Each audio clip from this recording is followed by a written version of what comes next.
billahi amma ba'd. Fa ikhwani fid din wa akhwati fillah, kaum muslimin wal muslimat rahimani wa rahimakumullah. Semoga Allah Azza wa Jalla senantiasa mencurahkan rahmatnya kepada kita sekalian. InsyaAllah ta'ala kita lanjutkan pembahasan kitab At-Tauhid, masih di bab yang kelima, bab yang membahas tentang kewajiban mendakwahkan tauhid, yaitu babu ad-du'ai ila syahadati alla ilaha illallah, bab berdakwah kepada syahadat la ilaha illallah.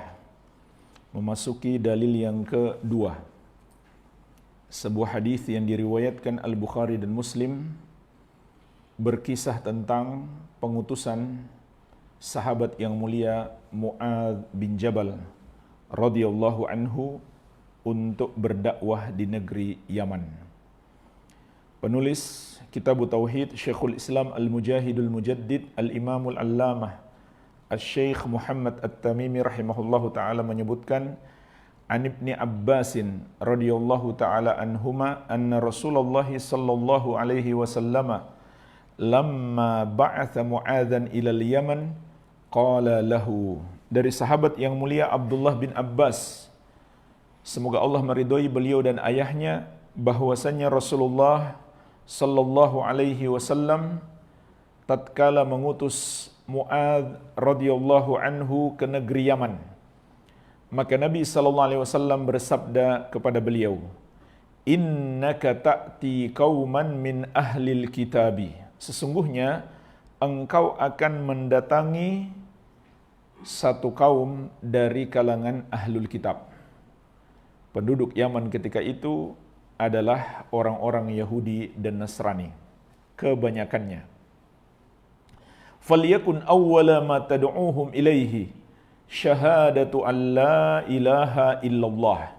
Maka hendaklah yang pertama engkau dakwahkan kepada mereka adalah ajak mereka untuk bersyahadat la ilaha illallah. Wa fi riwayatin, dalam riwayat yang lain, ila ayyuhidullah, ajaklah mereka untuk mentauhidkan Allah subhanahu wa ta'ala. Fa inhum ata'uka lidzalik fa'alimhum anna Allah aftarada alaihim 5 salawatin fi kulli yaumin wa lailatin. Maka apabila mereka telah menaatimu untuk mentauhidkan Allah, ajarkanlah kepada mereka bahwasannya Allah mewajibkan atas mereka salat 5 waktu dalam setiap hari dan malam. Fa inhum ata'uka lidzalik fa'alimhum anna Allah aftarada alaihim sadaqatan tu'khadhu min aghniyaihim faturaddu ala fuqaraihim. Maka apabila mereka sudah menaatimu untuk melakukan solat, ajarkanlah kepada mereka bahwasannya Allah mewajibkan atas mereka zakat yang diambil dari orang-orang kaya mereka, kemudian diserahkan kepada orang-orang fakir mereka. Fa inhum ata'uka lidzalik fa iyyaka wa karaima amwalihim. Maka apabila mereka sudah mau menaatimu untuk mengeluarkan zakat, maka jauhilah olehmu harta mereka yang paling berharga. Misalkan zakat hewan, jangan ambil hewan yang paling mereka senangi. Tapi jangan pula ambil yang paling buruk, ambillah yang pertengahan. Kalau mereka berikan yang paling mereka senangi, maka itu yang terbaik. Tapi jangan kita memaksa, ambillah yang pertengahan. Wattaqi da'watal mazlum, dan takutlah kamu kepada doa orang yang dizolimi. Fa innahu laisa bainaha wa bainallahi hijabun, karena tidak ada antara doanya dengan Allah sebuah pembatas. Akhrajahu, dikeluarkan oleh Al-Bukhari dan Muslim. Inilah jemaah sekalian, sebuah hadis yang berbicara tentang pengutusan sahabat yang mulia Mu'adz bin Jabal radhiyallahu anhu untuk berdakwah di negeri Yaman. Disebutkan oleh penulis dalam bab dakwah kepada tauhid. Dalam hadis ini banyak sekali pelajaran penting yang bisa kita petik, terutama terkait dengan dakwah. Pelajaran yang pertama, hadis ini menunjukkan kewajiban berdakwah, terutama mendakwahkan tauhid. Karena dakwah itu wajib, maka Rasulullah SAW bukan hanya berdakwah sendiri, tapi juga memerintahkan para sahabat beliau untuk berdakwah. Bahkan sampai ke negeri-negeri yang sangat jauh. Sebagaimana juga sudah kita bahas di ayat sebelumnya, Allah Subhanahu wa taala menegaskan, "Kul hadhihi sabili ad'u ila Allahi ala basiratin ana wa man ittaba'ani." Katakan wahai Muhammad, inilah jalanku, yaitu aku berdakwah kepada Allah, mengajak manusia mentauhidkan Allah di atas basirah, di atas ilmu yang terang. Aku dan orang-orang yang mengikuti aku juga berdakwah kepada Allah di atas ilmu yang terang. Dan hadis ini juga memberi pelajaran penting, khusus kepada pemerintah, bahwa di antara kewajiban pemerintah adalah mengirim para dai untuk berdakwah. Sama saja di luar negeri atau di dalam negeri yang dia kuasai. Kalau di dalam negeri yang dia kuasai tentu lebih wajib lagi. Fardu ain baginya, karena itu negerinya, dia pemegang kebijakan di situ. Tapi kalau di luar negeri, di zaman kita bisa menjadi fardu kifayah karena negeri Islam banyak. Setiap penguasa punya kewajiban. Dan walhamdulillah sebagian negeri-negeri muslim hari ini masih menunaikan tugas ini. Terutama pemerintah Arab Saudi. Ini luar biasa. Hampir di seluruh dunia ada para dai yang mereka kirimkan. Bahkan ada sekolah-sekolah yang mereka bangun. Termasuk di Indonesia ada sekolah khusus yang menjadi cabang sekolah perguruan tinggi dari Arab Saudi, yaitu cabang dari Jami'atul Imam Muhammad bin Saud Al-Islamiyah, Universitas Muhammad bin Saud Al-Islamiyah, yang di Indonesia dikenal dengan Libya. Di samping itu ada juga bantuan-bantuan yang sangat banyak sekali kepada ma'had-ma'had di seluruh Indonesia. Dan mungkin jemaah sekalian, antum bisa cari datanya, Jami'atul Imam ini universitas yang paling banyak cabangnya di seluruh dunia, yang nggak pernah tidur karena mengikuti waktu di wilayah negeri masing-masing. Ini luar biasa, sampai di Jepang ada, di Amerika ada, banyak sekali. Ini termasuk kewajiban pemerintah. Dan jika pemerintah tidak melakukannya, tentu mereka akan bertanggung jawab di hadapan Allah dan menjadi fardu kifayah bagi kaum muslimin, bagi masyarakat. Hadis ini juga menunjukkan kepada kita betapa agungnya keutamaan berdakwah. Lihatlah jemaah sekalian, Rasulullah SAW sampai mengutus seorang sahabat terbaik untuk berdakwah. Berarti ini amalan yang utama. Dan Mu'adz bin Jabal radhiyallahu anhu rela meninggalkan Nabi Muhammad SAW. Dan tidaklah Mu'adz kembali kecuali Nabi SAW telah wafat. Rela meninggalkan kota Madinah. Begitu pula para sahabat sepeninggal Nabi SAW. Mereka terpencar ke seluruh dunia untuk berdakwah, meninggalkan kota Madinah, meninggalkan kota Makkah. Padahal hidup di dua kota ini adalah kehidupan yang paling nikmat dalam mengamalkan perintah Allah dan menjauhi larangan Allah. Walhamdulillah sampai sekarang.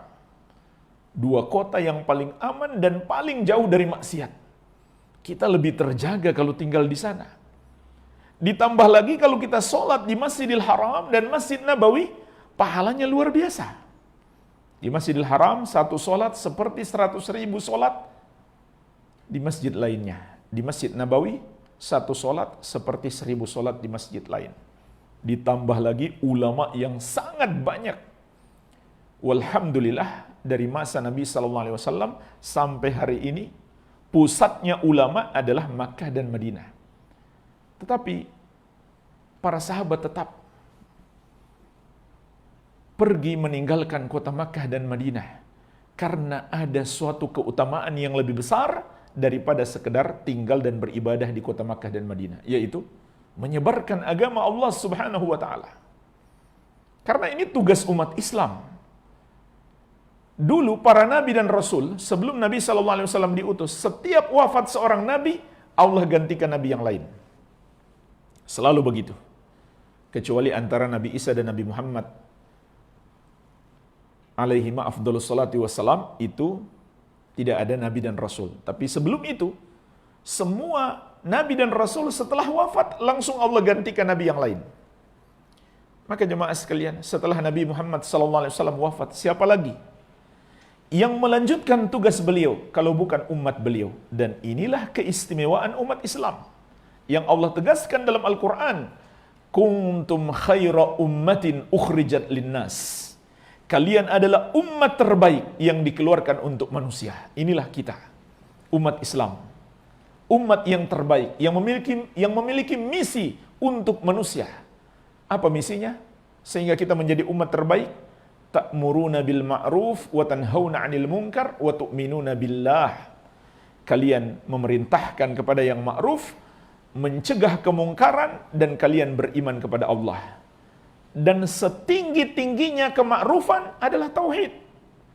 Dan sebesar-besarnya kemungkaran adalah syirik. Jadi ini tugas kita jemaah sekalian yang telah dicontohkan oleh para sahabat Nabi Muhammad SAW. Mereka rela meninggalkan sesuatu yang mereka sangat cintai, kota Makkah dan kota Madinah. Bahkan meninggalkan Nabi Muhammad SAW. Karena ini tugas dari beliau. Dan juga jemaah sekalian, karena di balik dakwah itu ada pahala yang sangat besar. Rasulullah SAW bersabda, "Man da'a ila hudan, kana lahu minal ajri mithlu ujuri man tabi'ahu, la yankusu dzalika min ujurihim syai'a." Barang siapa mengajak kepada hidayah, mengajarkan satu kebaikan, maka dia akan mendapatkan pahala orang-orang yang mengikutinya, tanpa mengurangi pahala mereka sedikit pun. Dan di zaman kita jemaah sekalian, walaupun kita lemah, kita ini lemah sekali, tidak bisa memikul tugas-tugas berat dalam berdakwah, tidak bisa kita luangkan waktu untuk pergi ke daerah-daerah terpencil, tapi Allah Subhanahu wa taala memberikan kepada kita kemudahan untuk berdakwah dengan berbagai macam sarana di masa kini. Itu manfaatkan, jangan sia-siakan. Punya HP, jangan main-mainkan saja HP-nya. Gunakan untuk dakwah. Sebarkan di medsos kita, di WhatsApp kita. Kalau perlu antum sengaja cari grup-grup Facebook orang di kampung-kampung. Kirimkan kajian-kajian. Itu sangat bagus sekali. Mungkin ada orang yang mendapatkan hidayah dengan sebab kita mengirimkan satu link kajian. Dan alhamdulillah itu banyak terjadi kan di masa sekarang. Saya banyak ketemu orang, antum gimana caranya bisa kenal sunnah? Sudah pernah ikut kajian? Belum Ustaz. Terus belajarnya di mana? Dari YouTube. Saya buka kajian Ustaz Fulan. Masya Allah. Ini luar biasa jemaah sekalian. Manfaatkan. Kalau perlu antum sengaja masuk di grup-grup untuk berdakwah. Tapi nggak usah antum baca semua yang di-share di grup. Kebanyakan main-main, bercanda saja. Manfaatkan saja untuk menyebarkan kajian-kajian, sebuah artikel singkat, satu ayat, satu hadis yang dijelaskan, satu video pendek, itu juga sudah bernilai dakwah. Ini kemudahan yang Allah berikan kepada kita di masa sekarang. Tapi jemaah sekalian, tetap kita harus pikirkan daerah-daerah yang belum tersentuh dakwah. Dan daerah-daerah ini untuk negeri kita biasanya menjadi sasaran pemurtadan. Ini sudah rahasia umum. Daerah-daerah yang belum tersentuh dakwah secara luas, secara baik, maka akan menjadi sasaran pemurtadan. Enggak usah jauh-jauh. Sukabumi, Cianjur, jamaah sekalian, itu betapa dahsyatnya gerakan pemurtadan di daerah-daerah terpencil yang ada di situ. Enggak terlalu jauh dari Jakarta. Belum lagi kalau kita bicara Papua, Halmahera, itu luar biasa, lebih dahsyat lagi di sana. Orang-orang yang memurtadkan atau menyebarkan agama kekufuran mereka, itu punya pesawat, punya helikopter untuk menjangkau daerah-daerah terpencil. Jadi, ini mesti kita pikirkan juga.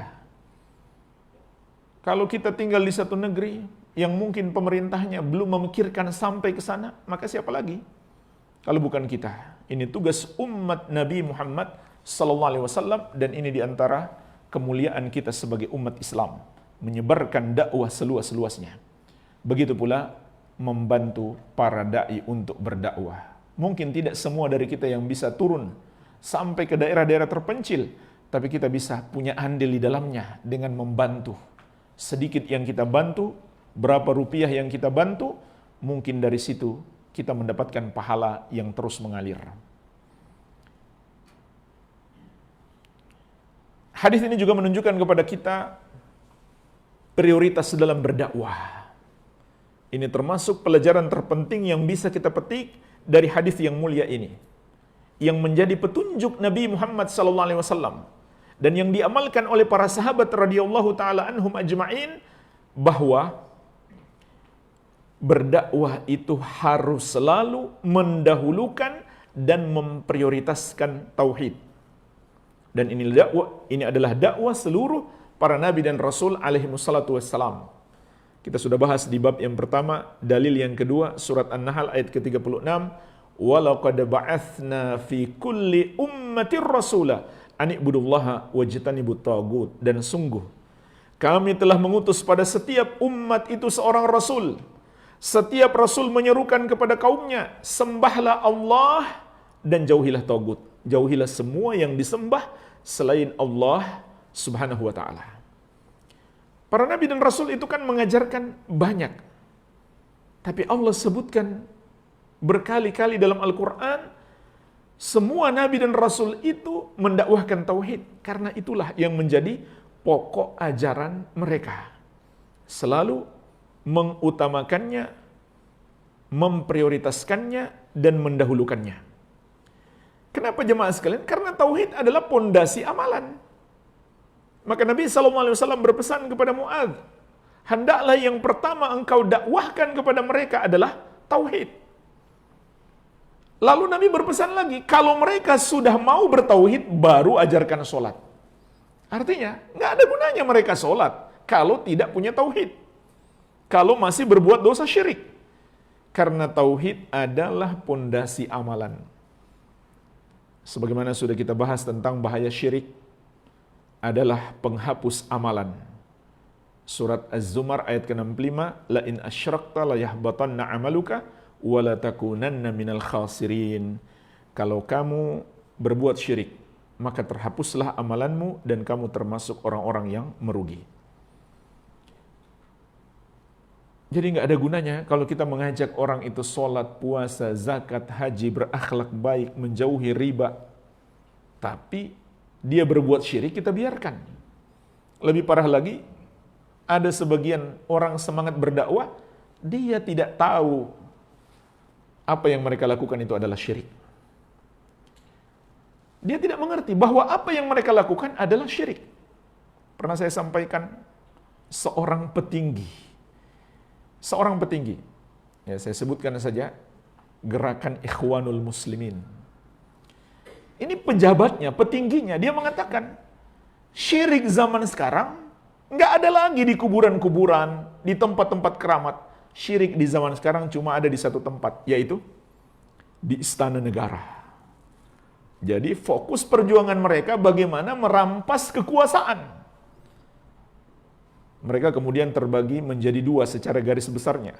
Ada yang memilih jalan radikalisme, ada yang masuk ke dalam politik yang tidak peduli lagi dengan ajaran-ajaran Islam. Yang penting bisa dapat suara sebanyak-banyaknya, nggak peduli lagi walaupun harus dengan menentang ajaran Islam. Tapi mereka membungkus itu dengan istilah fikih dakwah. Maka jemaah sekalian, kalau dakwah sudah memprioritaskan politik, bukan tauhid lagi, prioritasnya untuk merampas kekuasaan, supaya bisa berkuasa, bukan tauhid lagi, maka itu adalah dakwah yang telah menyelisihi seluruh para nabi dan rasul alaihi wassalatu wassalam dan para sahabat radhiyallahu taala anhum ajmain, dan tidak mungkin mereka sukses, nggak mungkin mereka berhasil, nggak mungkin, mustahil. Tidak ada jalan apapun untuk mengembalikan umat Islam ini kepada kejayaan kecuali melalui jalan ini, yaitu mendakwahkan tauhid. Kita belajar tauhid, kita amalkan dengan sebaik-baiknya, dan kita dakwahkan seluas-luasnya. Nggak ada jalan yang lain. Tidak ada jalan yang lain untuk menjadikan umat ini berjaya, Islam ini menang, mulia, kecuali kembali kepada dakwah tauhid. Tidak ada jalan yang lain.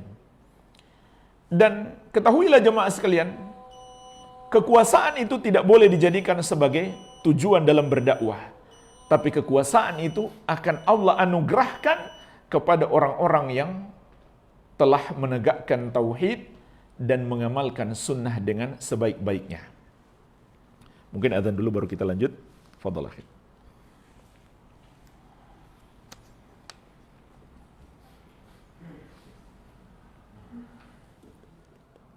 Salatul Qiyamah.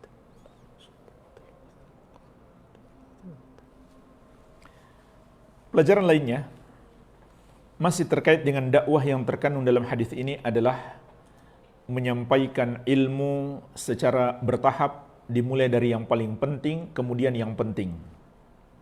Semua bagian ilmu, semua bagian ajaran Islam adalah penting.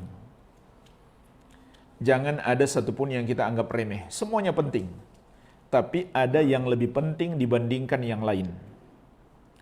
Maka Nabi SAW mengajarkan kepada kita dalam berdakwah, dimulai dari yang paling penting, kemudian yang penting, dan seterusnya. Maka Nabi SAW berpesan kepada Mu'adz untuk mulai dari tauhid. Setelah tauhid, solat. Maka kita pun paham betapa agungnya ibadah solat ini.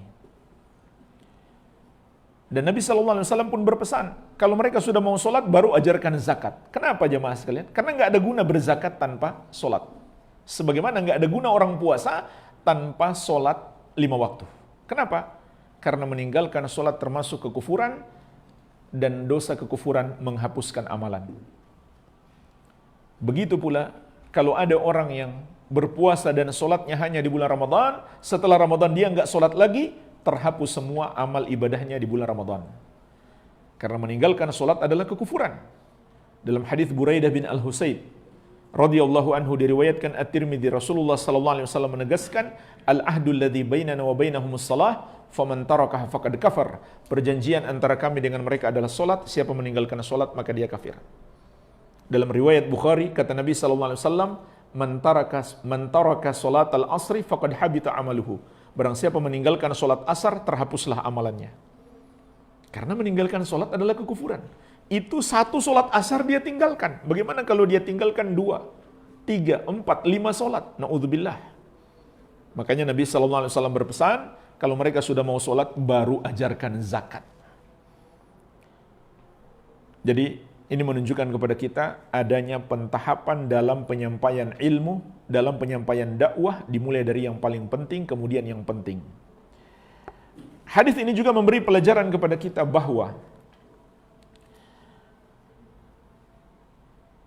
orang yang menyampaikan dakwah, dia harus mengetahui betul ilmunya. Sebagaimana telah kita bahas di ayat sebelumnya, di dalil yang pertama, ilmu yang diperlukan dalam berdakwah mencakup 3 macam ilmu. Yang pertama, ilmu tentang apa yang hendak kita sampaikan, yaitu Al-Quran dan Sunnah sesuai pemahaman ahli sunnati wal jamaah. Yang kedua, ilmu tentang cara penyampaiannya. Yang ketiga, ilmu tentang kondisi orang yang kita sampaikan dakwah. Itulah sebabnya Rasulullah SAW memilih Mu'adz untuk dikirim ke negeri Yaman. Kenapa? Karena Mu'adz dikenal di kalangan sahabat sebagai salah satu sahabat yang paling berilmu. Walaupun jemaah sekalian ketika itu umur beliau masih sangat muda. Jadi bayangkan saja beliau wafat, jemaah sekalian beliau wafat itu di masa Umar. Di masa Umar bin Khattab radhiyallahu anhu. Beliau wafat umurnya baru 38 tahun. Jadi ketika Nabi SAW mengutus beliau ke negeri Yaman, mungkin di awal 30 atau masih 20-an. Tapi sebagaimana sudah kita bahas hadisnya di bab yang pertama, hadis yang terakhir, dalil yang terakhir, Mu'adz itu dekat sekali dengan Rasulullah SAW, selalu menyertai beliau sampai berboncengan bersama Nabi SAW, menunjukkan kedekatan. Ya makin dekat dengan Nabi SAW berarti makin berilmu. Karena Nabi SAW terus mengajarkan, sebagaimana nanti di kemudian hari Abu Hurairah radhiyallahu anhu datang dan menjadi orang yang paling dekat dengan Nabi SAW, selalu bersama beliau, maka jadilah Abu Hurairah orang yang sangat berilmu.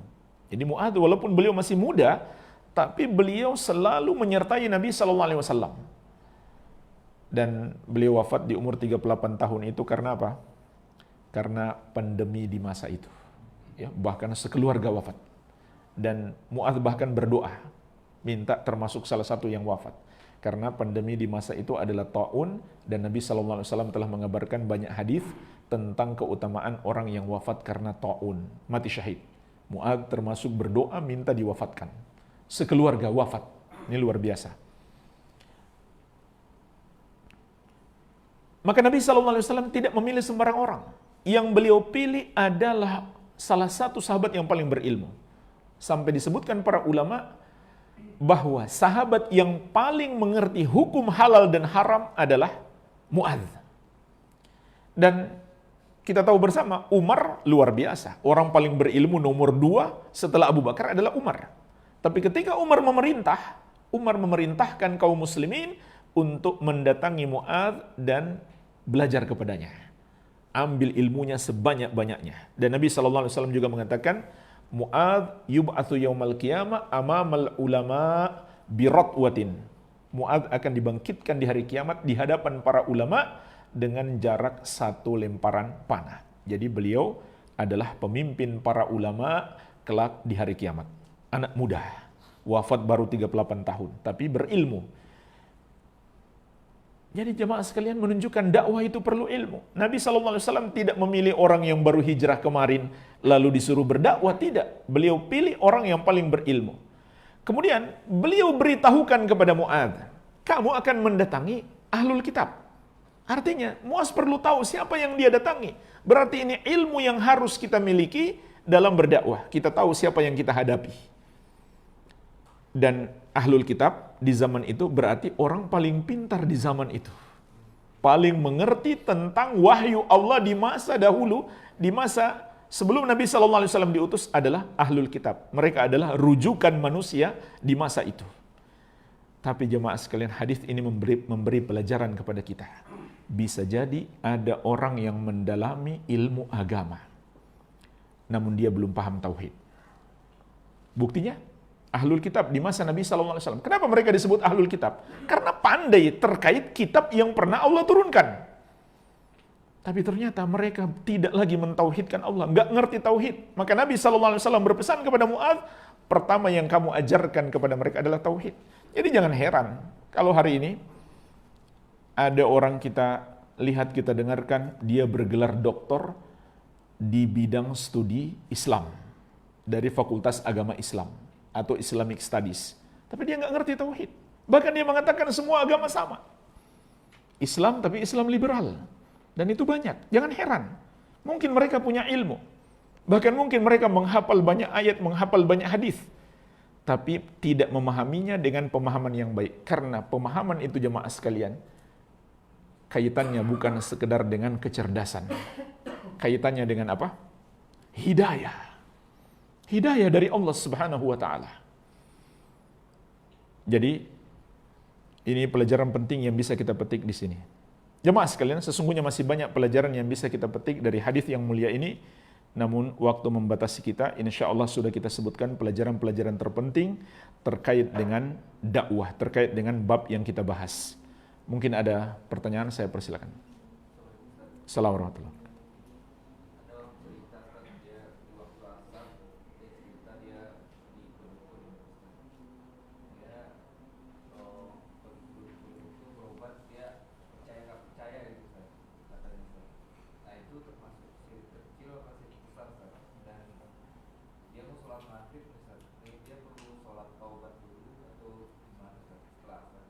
Baik, mendatangi dukun dan percaya kepada dukun adalah syirik besar yang membatalkan keislamannya.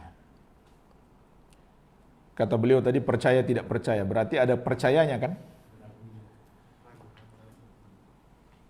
Nabi SAW telah menegaskan mendatangi dukun adalah kekufuran apabila mempercayainya. Tapi dia masih ragu. Berarti di satu sisi dia juga punya keraguan terhadap hadis-hadis Nabi SAW. Dan itu kekufuran tersendiri. Itu adalah kekufuran tersendiri. Andai dia tahu hadis tersebut. Maka itu adalah pembatal keislaman. Kalau dia nggak percaya sama sekali, cuma iseng-iseng datang kepada dukun, maka itu adalah dosa besar yang menyebabkan sholatnya tidak diterima 40 hari 40 malam. Kalau dia percaya, dia nggak datang kepada dukun sekalipun, kalau dia percaya, maka itu adalah syirik besar. Karena jelas hadisnya Nabi SAW menegaskan, man atakahinan aw arrafan fasaddaqahu bima yaqul faqad kafara bima unzila ala Muhammadin sallallahu alaihi wasallam. Siapa mendatangi dukun atau tukang ramal lalu membenarkan apa yang dikatakan oleh dukun tersebut, maka dia telah kafir terhadap Al-Quran yang diturunkan kepada Rasulullah SAW. Jadi solusinya bagaimana? Ya masuk Islam lagi. Bukan sholat taubat, masuk Islam lagi. Sholat taubat itu hukumnya sunnah. Bukan syarat dalam bertobat. Syarat utama dalam bertobat itu 3. Pertama, menyesali dosa itu. Yang kedua, meninggalkannya, tidak lagi melakukannya. Yang ketiga, bertekad tidak akan mengulanginya di masa yang akan datang. Ini yang dijelaskan oleh Imam Nawawi dalam Riyadhus Shalihin. Adapun sholat taubat itu hukumnya sunnah. Kita nggak lakukan, tidak mempengaruhi sah atau tidaknya taubat kita.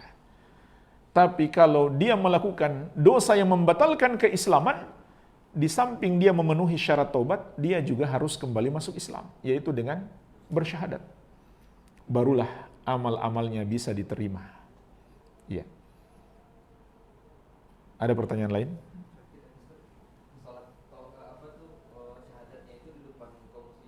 Tidak harus. Bahkan orang kafir asli yang belum pernah menjadi muslim, dia sudah tahu hakikat syahadat, arti syahadat, dan dia masuk Islam seorang diri. Nggak ada muslim yang tahu, sah Islamnya. Gimana Pak? Iya, mengikrarkan sendiri. Yang penting terpenuhi 4, ini sudah pernah kita bahas. Dia tahu artinya, dia tahu maknanya, dia ucapkan, dia yakini kebenarannya, kemudian dia amalkan sudah. Dia amalkan, yaitu semua ibadahnya hanya diberikan kepada Allah, tidak lagi dia menyembah selain Allah. Selesai. Tidak ada syarat harus disaksikan. Nggak ada syarat itu.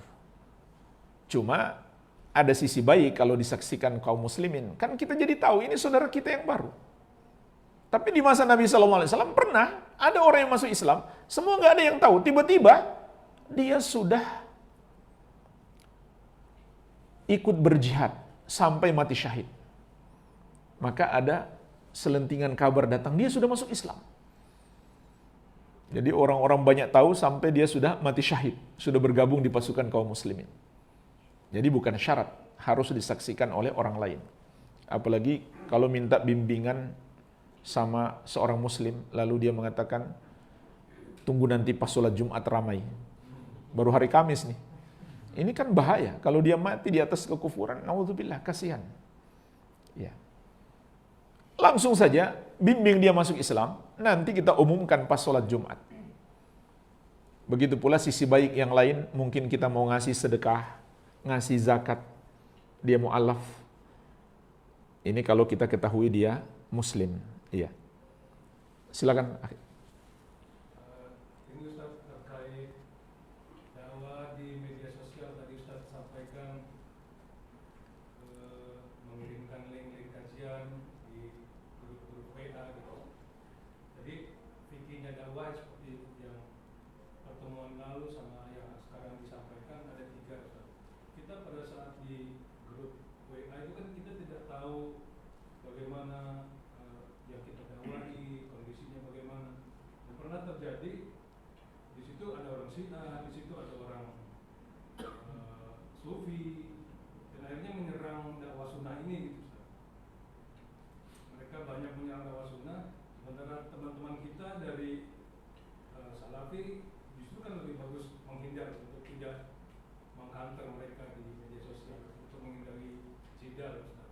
Nah untuk masalah ini sebenarnya harusnya kita teruskan saja, kirimkan link dengan konsekuensi kita akan terus dihantam oleh alul batil, atau kita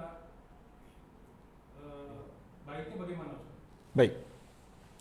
Ketika kita berdakwah di medsos, kemudian dibantah oleh orang-orang yang menyimpang seperti orang-orang Syiah, maka hapus Pak komen dia dan blokir orangnya supaya dia nggak bisa komen lagi. Kita bukan admin Mas. Tapi biasanya kalau kita yang posting itu bisa kita atur. Kalau dia komen di bawah postingan kita, kecuali dia posting sendiri.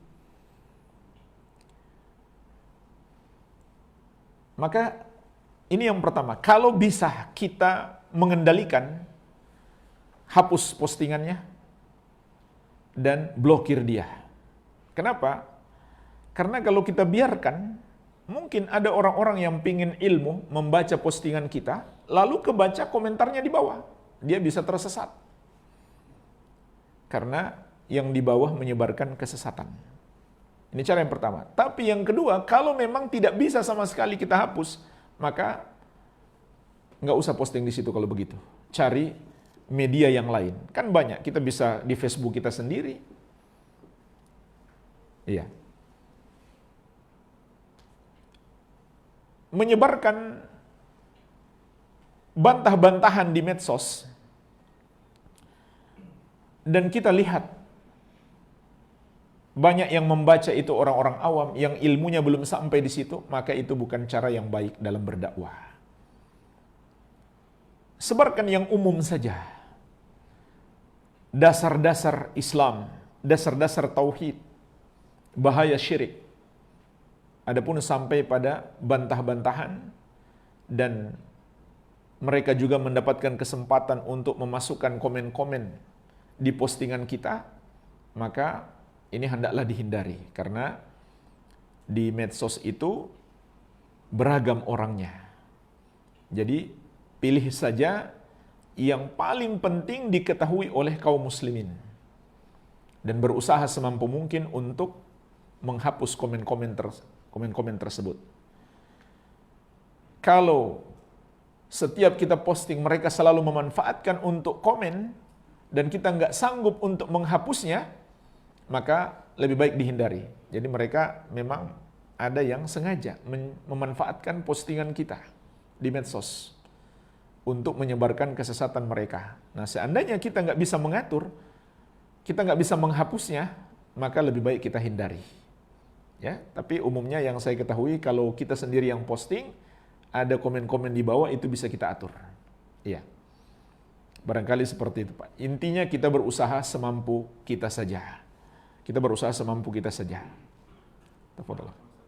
Kalau misalkan dalam terkait dengan kita berdakwah melalui medsos itu, Ustaz, ya, kalau misalkan mengukut beberapa dalil dari orang yang kita dapat juga, di mana Allah juga kan berfirman, ya ayyuhalladzina amanu lima taquluna ma la taf'alun. Apa namanya? Mengapa kamu mengerjakan sesuatu yang kamu tidak kerjakan, gitu ya. Kalau kita dapat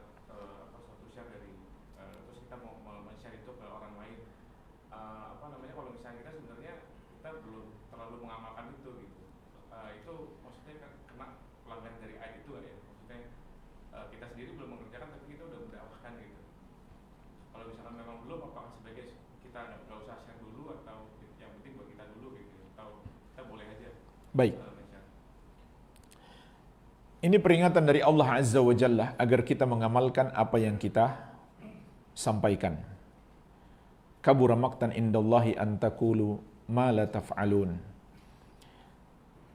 Tapi jemaah sekalian, kalau hukumnya sunnah, maka kita nggak berdosa, tidak masalah. Kita berdosa kalau kita menyebarkan sesuatu yang wajib tapi kita tidak amalkan. Namun kalau kita ada usaha untuk mengamalkannya, walaupun kita belum amalkan, kita juga tidak berdosa. Yang penting kita ada niat dan ada usaha untuk mengamalkannya. Walaupun kita belum amalkan dan kita sebarkan, maka tidak mengapa. Karena kalau kita belum amalkan, kita juga nggak sebarkan, kesalahannya jadi dua dong. Kesalahannya jadi dua. Jadi tidak mengapa. Yang penting kita niat dengan tekad yang kuat untuk mengamalkannya. Walaupun belum kita amalkan, kita sebarkan. Itu terkait dengan yang wajib. Yang sunnah, kalau kita nggak amalkan pun nggak masalah. Kita tetap dapat pahala berdakwah. Kita tetap dapat pahala berdakwah. Dan para ulama yang mengajarkan sunnah-sunnah Nabi SAW, ya bukan merupakan sebuah jaminan berarti dia sudah amalkan semuanya dulu baru dia sampaikan. Bukan pula dia tidak punya niat untuk mengamalkan. Dia punya niat mengamalkan. Tapi bukan jaminan semua yang dia sampaikan sudah dia amalkan terlebih dahulu. Kalau itu sifatnya sunnah, maka itu lebih afdol saja. Tapi yang jelas, walaupun kita belum amalkan, kita tetap mendapatkan pahala berdakwah. Ya. Jadi barangkali seperti itu memahaminya. Kalau kita tidak menyebarkan, tidak pula kita amalkan, ya kesalahannya jadi dua. Ya. Barangkali seperti itu. Wallahu a'lam. Yang penting kita punya niat dan usaha untuk mengamalkannya. Masih ada? Silakan. Jika ada seorang ayah yang dahulu sering meninggalkan puasa dan sampai sekarang masih hidup dan masih belum mau menggantinya, jika kasus yang timbul bila seorang ayah tersebut meninggal, apakah ahli waris harus menggantikannya? Baik. Orang yang dia nggak mau puasa tanpa ada uzur sama sekali, kemudian dia wafat, maka ini tidak disyariatkan bagi ahli waris untuk menggantinya. Dia sendiri nggak mau puasa, gimana kita mau gantikan buat dia, mengkodokkan untuk dia. Yang dianjurkan untuk dikodok, dia mau kodok tapi belum sempat. Kenapa belum sempat? Karena waktunya masih panjang. Mungkin dia pikir umurnya masih lama. Dan itu pun kalau dia sudah nggak ada uzur. Andai sampai wafat dia punya uzur, itu juga nggak disyariatkan kita mengkodok. Contoh jemaah sekalian, ada seseorang sakit, tidak puasa selama 10 hari. Ternyata sampai Syawal sakitnya berlanjut. Sampai pertengahan atau akhir Syawal dia belum pernah sembuh sampai wafat. Berarti sampai wafat dia punya uzur, maka dia tidak ada kewajiban puasa, kita pun tidak ada syariat untuk mengkodok baginya. Nah, dari 10 hutang puasanya ini, dari 10 hari, andai dia sempat sehat 5 hari. Setelah itu dia wafat. 5 hari itu sudah memungkinkan dia untuk mengkodok, tapi dia menunda. Kenapa? Karena kan waktu mengkodok panjang. Dari Syawal sampai Ramadan berikutnya. Nah, dari 10 hutangnya, dia punya kesempatan untuk mengkodok 5 hari, belum sempat dia kodok, dia sudah wafat, maka 5 hari itu saja yang disyariatkan untuk kita kodok. Yang 5 hari nggak perlu, karena dia punya uzur, dia nggak ada kewajiban puasa ketika itu, dia masih punya uzur. Nah, semua yang dibicarakan para ulama ini, orang yang punya uzur, bukan orang yang tanpa uzur. Bahkan jemaah sekalian, Imam Syafi'i rahimahullah, beliau berpendapat, jangankan orang lain, dia sendiri mengqadha nggak sah lagi. Jadi jangankan orang lain, seseorang yang meninggalkan puasa dengan sengaja tanpa uzur di bulan Ramadan, dia sendiri, orangnya sendiri yang mau mengqadhanya setelah bulan Ramadan, Imam Syafi'i berpendapat tidak sah. Karena puasa itu ada aturan waktunya. Di waktu berpuasa bulan Ramadan dia sengaja meninggalkan sholat tanpa uzur, maka dia tidak punya hak lagi untuk mengqadhanya. Dan kalau kita perhatikan semua dalil tentang perintah mengqadha adalah karena uzur. Faman kana minkum maridun aw ala safarin fa iddatum min ayyamin ukhra. Siapa di antara kalian yang sakit atau sedang safar, lalu dia berbuka, maka hendaklah dia qadha di hari-hari yang lain setelah Ramadan. Enggak ada ayat atau hadis berbicara tentang orang yang tidak punya uzur. Walaupun mayoritas ulama berpendapat bagi dia, kalau dia masih hidup, dia tetap harus mengqadha. Dan ada sisi baiknya kalau kita fatwakan, kalau kita tetap sarankan kamu harus tetap qadha. Kenapa? Nanti orang jadi bermudah-mudahan. Ya, puasa dia sudah tinggalkan banyak. Ya, kata ulama nggak harus diqadha karena itu nggak ada uzur. Ya, jadi kan bermudah-mudahan. Ya, tapi kalau dari segi pendapat yang lebih kuat, sebenarnya yang lebih kuat dia qadha pun nggak ada gunanya. Karena sudah habis masanya, sudah habis waktunya. Yang dibolehkan dalam syariat hanyalah yang punya uzur. Jadi, jangankan orang lain mengqadha untuk dia, dia sendiri pun tidak sah. Tapi jemaah sekalian, meninggalkan puasa tidak sampai menyebabkan pelakunya kafir. Dia pelaku dosa besar, iya. Oleh karena itu tetap anak mendoakan orang tuanya. Jadi solusinya mendoakan, tetap mendoakan. Walaupun dia tidak qadhakan puasanya, tapi tetap dia doakan orang tuanya supaya diampuni. Beda dengan meninggalkan sholat.